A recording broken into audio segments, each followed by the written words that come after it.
দুর্নীতিবাজ আওয়ামী লীগ, কিলার তৈরিকারী আওয়ামী লীগ, এই বর্তমান সরকারের আশেপাশের পেশিশক্তিদের কারণে ব্যারিস্টার সুমন সকল পদ থেকে অব্যাহতি। প্রিয় দর্শক শ্রোতা, সকলকে আমার আন্তরিক শুভেচ্ছা অভিনন্দন ও ঈদ উল ফিতরের জন্য অগ্রিম শুভেচ্ছা জানিয়ে আজকের বিষয় ব্যারিস্টার সুমন কেন পদত্যাগ করেছে আওয়ামী লীগের সকল পদ থেকে। দেখেন, ব্যারিস্টার সুমন সততার সহিত এই বাংলাদেশে গ্রাজুয়েশন কমপ্লিট করার পর কর্মস্থলে আসার পর তার নিজের অর্থায়নে দেশের জনগণের, তার নিজের এলাকার জনগণের কল্যাণে কাজ করেছেন নিজের অর্থায়নে। এরপরে তার যোগ্যতার মাধ্যমে সংসদ নির্বাচনে সংসদ সদস্য হয়ে দেশের কল্যাণে, জনগণের কল্যাণে তিনি চেয়েছিলেন যে বাংলাদেশের আপামর জনগণের কল্যাণে প্রধানমন্ত্রীর নেতৃত্বে সততার সহিত কাজ করবেন। সংসদে যে বরাদ্দ হয় সেটা জনসম্মুখে জানিয়ে এবং স্বচ্ছতার সহিত কাজ করার জন্য বাংলাদেশের সংসদের চিফ হুইপ চুন্নু সাহেব, এরপরে আওয়ামী লীগের সাধারণ সম্পাদক ওবায়দুল কাদের সাহেব বলে ছেড়ে দেব, ছাড় দেব না, এবং বগুড়ার উপজেলা জেলা আওয়ামী লীগের নেতা কর্মীরা তার উপরে লেগে পড়েছে। তার অনেক কষ্ট যে এই বঙ্গবন্ধুর আদর্শের সৈনিক, যিনি সততার সহিত কাজ করতে চেয়েছেন এবং সোনার বাংলা করতে চেয়েছেন, আমি সেই প্রত্যয়ে কাজ করছি আর আমাকে হুমকি ধামকি দিয়ে থাকে। এই সরকারের আমলে, এই আওয়ামী লীগ সরকার আমলে আওয়ামী লীগের বড় বড় ত্যাগী নেতাদের কুপিয়ে হত্যা করা হয়, গুম করা হয়, বাড়িঘর পুড়ে লুটপাট করা হয়।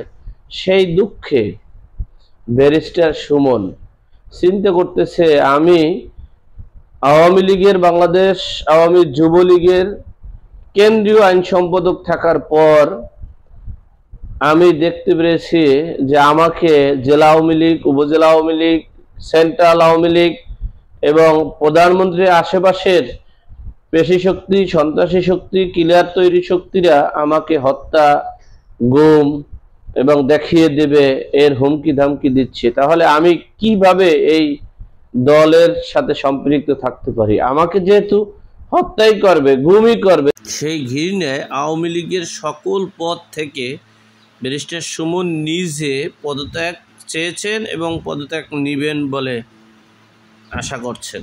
কারণ এই আওয়ামী লীগের এমপি মোহাম্মদ আনোয়ারুল ইসলাম আজিম এমপিকে উপজেলা আওয়ামী লীগের সাধারণ সম্পাদক, ত্রাণ বিষয়ক সম্পাদক সহ একাধিক নেতারা পরিকল্পিতভাবে তাকে হত্যা করেছে। অনেক উপজেলার চেয়ারম্যান, অনেক ইউনিয়ন আওয়ামী লীগের সভাপতিকে হত্যা করেছে, আগুন দিয়ে পুড়িয়েছে, ঘর বাড়ি লুটপাট করেছে। তাহলে এই আওয়ামী লীগ সরকারের আশেপাশে যে পেশি শক্তি আছে, তারাই দেশের শত্রু, জনগণের শত্রু, দেশের সম্পদের শত্রু।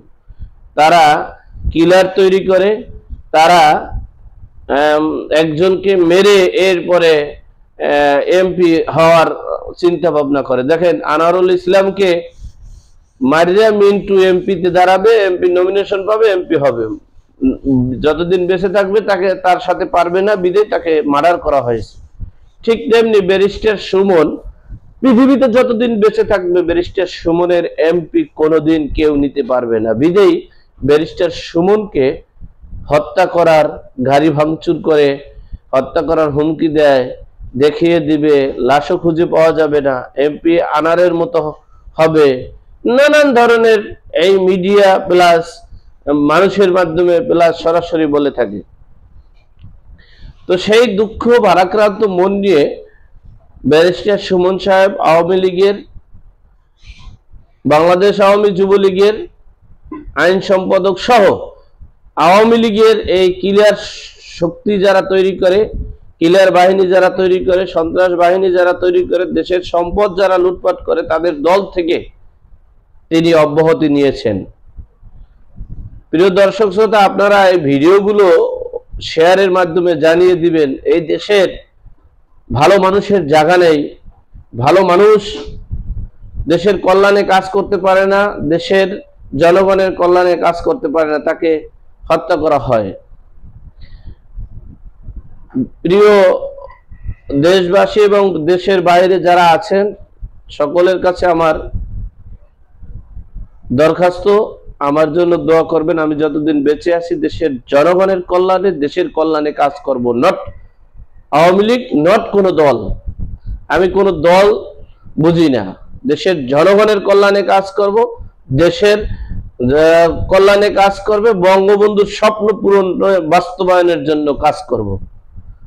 তো আপনারা সকলে ভিডিওটা শেয়ারের মাধ্যমে জানিয়ে দিবেন। এই আওয়ামী লীগ সরকারের আশেপাশে যারা আছেন বড় বড় নেতা, তারা ক্লিয়ার তৈরি করেন, তারা সন্ত্রাস বাহিনী তৈরি করেন, তারা লুটপাট করেন, তারা দেশের সম্পদ লুটপাট করেন। তাদেরকে স্বচ্ছতা আনার জন্য যারা কাজ করবে তারাই তাদেরকে মেরে ফেলবে, হুমকি দেবে, ধামকি দেবে, গুম করবে, শেষ করবে।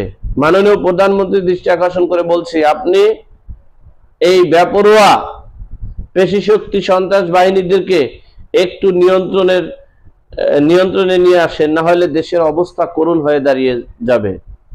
আবারও সকলকে ধন্যবাদ জানিয়ে আমি শেষ করছি। পরম সৃষ্টিকর্তার রহমত চাচ্ছি।